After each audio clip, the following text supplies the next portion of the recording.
Bonjour les voyageurs, aujourd'hui on va passer de ça à ça en passant par ça et ça. Ça vous dit? Voici mes 10 incontournables à faire si vous allez sur l'île de Tenerife dans les Canaries. J'ai passé une petite dizaine de jours dans ce territoire espagnol situé à l'ouest du Sahara occidental durant ce mois de février 2023. Allez, sans plus attendre, on voit tout ça ensemble.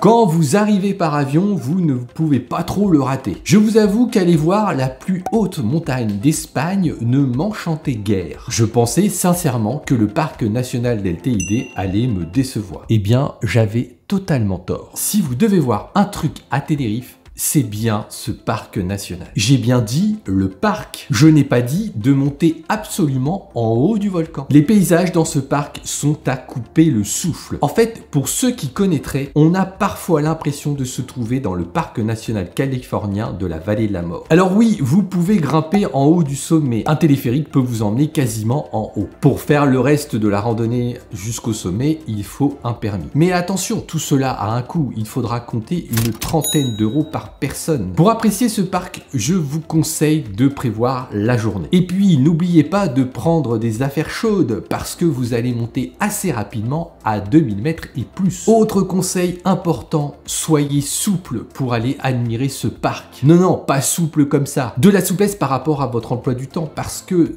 dès qu'il fait beau, eh ben, il faut en profiter. Il faut aller voir le parc national del Teide. C'est l'une des plus belles villes de l'île avec La Laguna. Son centre historique est de toute beauté. Cet endroit est extrêmement prisé des Français. En se baladant dans les rues, on entendait parler notre langue maternelle à tout bout de champ. Il vous faudra un peu plus de 2 heures pour découvrir les chouettes bâtiments et le jardin en terrasse magnifique. Le seul bémol, c'est que le centre historique n'est pas piéton, donc on doit composer avec les voitures. À la base, il me paraissait évident de mettre dans ce top 10 la capitale de Tenerife, Santa Cruz. Oui, sauf qu'en fait, force est de constater qu'il n'y a pas grand-chose à voir à Santa Cruz, hormis une rue ou deux ou le magnifique auditorium. Selon moi, ne faites pas de cette ville un objectif absolu. En 1 heure ou 2, vous pouvez voir ce qu'il y a de plus intéressant à Santa Cruz.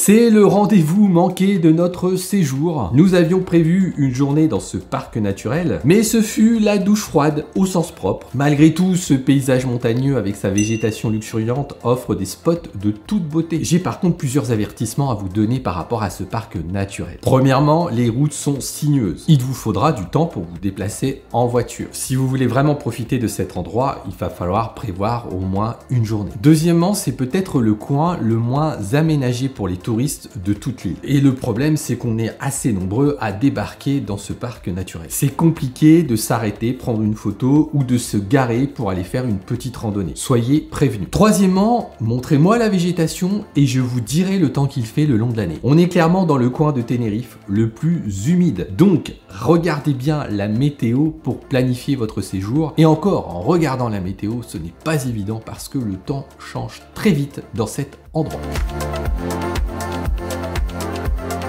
Ville attenante à la capitale Santa Cruz, La Laguna est classée au patrimoine mondial de l'humanité. Le centre historique est en effet de toute beauté. Attention, vous perdez quelques degrés entre Santa Cruz et La Laguna, même si les villes sont proches. Ce qui est agréable par contre, c'est que les principaux lieux sont piétonniers. À noter que le parking principal est payant, ce qui est plutôt rare à Tenerife puisque la plupart des places de stationnement sur l'île sont gratuites. Il faudra compter 2 petites heures pour parcourir le centre historique de La Laguna.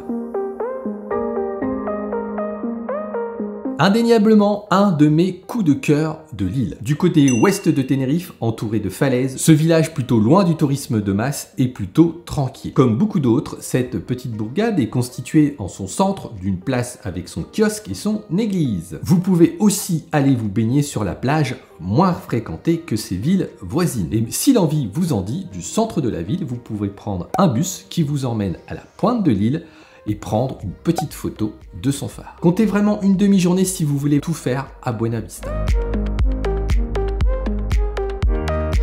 Aller à Masca en voiture, eh bien je peux vous dire que c'est une aventure. Le village en soi n'a rien d'extraordinaire, c'est son environnement qui. Vous êtes dans le parc del Teno. Ces montagnes escarpées, cette végétation abondante donne des paysages tout simplement magnifiques. Je trouve cet endroit assez similaire à Anaga, même si les deux parcs sont complètement à l'extrémité. Par contre, on peut davantage s'arrêter dans le parc del Teno et c'est plutôt appréciable parce qu'il y a quand même beaucoup de touristes. Mascate est à faire, cela prendra pas loin d'une demi-journée car la route est très sinueuse et par moments il faudra faire attention au passage des bus de touristes.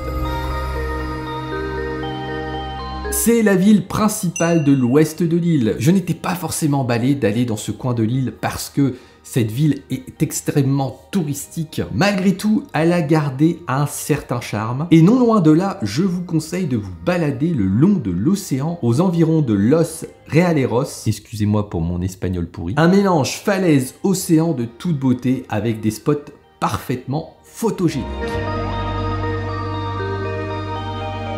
On est resté plusieurs jours dans cette ville. Après Los Gigantes, vous n'avez plus de ville avant la côte ouest. Tout simplement à cause de ces magnifiques falaises qui donnent sur l'océan. N'hésitez pas à descendre jusqu'au port, vous trouverez une petite plage qui donne sur les falaises. Et bien sûr, de ce côté-là de l'île, ne manquez pas les couchers de soleil fabuleux.